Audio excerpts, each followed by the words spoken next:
Pak Rudi, bagi PDIP sendiri sebenarnya sudah menyiapkan nggak sih resiko jika PDIP memecat Mas Gibran?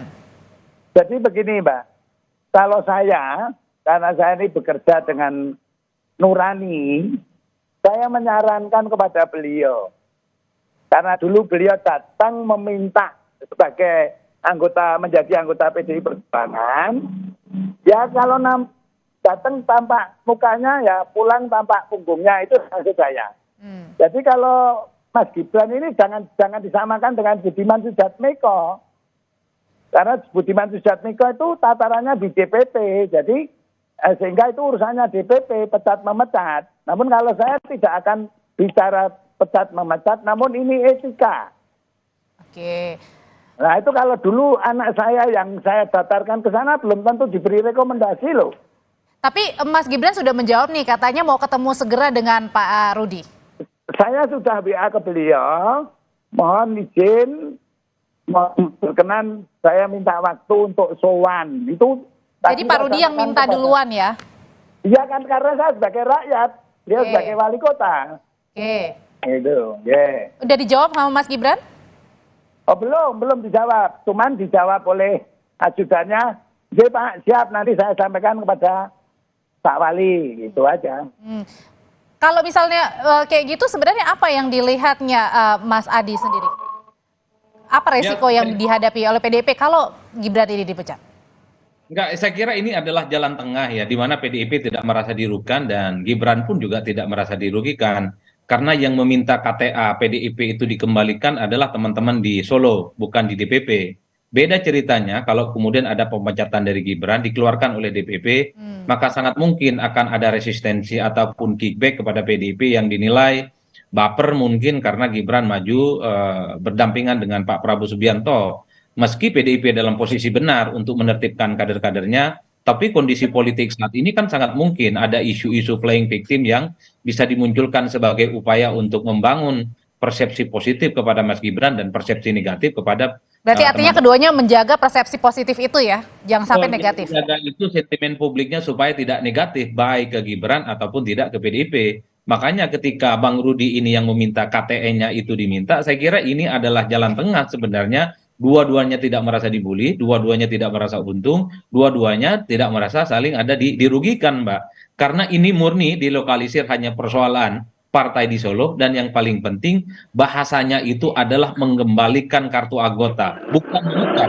Ini pas orang Jawa sebenarnya untuk menyelesaikan semua persoalan ini baik-baik saja, komunikatif, apapun beda pilihan politiknya di 2024, itu yang disebut oleh Bang Rudi sepertinya ingin menjaga persahabatan dengan siapapun yang dulu pernah dengan PDIP, kalaupun toh akhirnya di 2024 teman-teman PDIP seperti Gibran itu memutuskan jalan untuk maju dengan yang lain. Saya kira ini suatu atas dan semua menguntungkan semua pihak. Apakah ini juga merupakan bagian dari strategi DPP PDIP juga menimbang pertimbangan ke depan karena Mas Gibran juga sebagai bacawa pres dan kita nggak tahu nih nanti putarannya seperti apa, siapa yang menang. Nah ini apakah ini juga yang dijaga? Ya pastinya begitu ya Audrey, karena saya melihat sekarang kan tahun politik, sekalipun dalam posisi benar ya, pasti bisa menjadi suatu hal yang salah. Misalnya PDIP, selama ini kan PDIP itu kan selalu menertibkan kadernya yang dinilai tidak tegak lurus, tapi dalam konteks pilpres yang sisanya tinggal 3 bulan lagi, tiba-tiba misalnya DPP PDIP memutuskan memecat Gibran, itu bisa menjadi suatu yang tidak baik, sentimen negatifnya. Begitupun dengan Gibran yang saya lihat di mana suasana hati dan pikiran sudah tak lama, sudah tak sama dengan PDIP, tapi kemudian meninggalkan PDIP dan Gibran punya hak untuk maju, itu bisa menjadi sentimen yang negatif. Ini yang sepertinya memang dijaga betul, baik oleh PDIP ataupun oleh Gibran. Makanya saling tunggu dan saling intip. Kalau sama saling tunggu dan saling intip, maka spekulasinya muncul. Sama-sama main di 2 kaki. Jokowi main di 2 kaki, PDIP pun main di 2 kaki. Tahan dulu sampai di situ, Mas Adi. Bang Rudi ini cukup rasional dan solutif. Semuanya diuntungkan dan semuanya tak ada yang dirugikan. Pak Rudi ini udah nggak sabar kayaknya pengen berkomentar, Pak. Ya sama seperti Mas Adi lah. Saya ini hanya memberikan saran. Sehingga karena partai itu punya aturan, karena Mas Gibran kemarin mintanya di DPC, ya saya sangat berharap dengan lagi sangat hormat loh saya sampaikan. Kembalikan KTA itu Kalau kerso ya membuat surat pengunduran diri. Namun kalau sudah tidak, besok saya juga mau sowan ngantar surat itu. Surat permohonan untuk kembalikan KTA. Begini loh masalahnya. Kalau sudah, ini juga saya sayang dengan Mas Gibran. Kalau masih pegang KTA PDI Perjuangan, itu nanti dengan koalisi Indonesia Maju pun juga, jangan-jangan ini nanti Mas Gibran itu mata-matai koalisi Indonesia Maju gitu loh. Jadi supaya satu bukan sama-sama aman ya, nyaman ya gitu ya. Iya.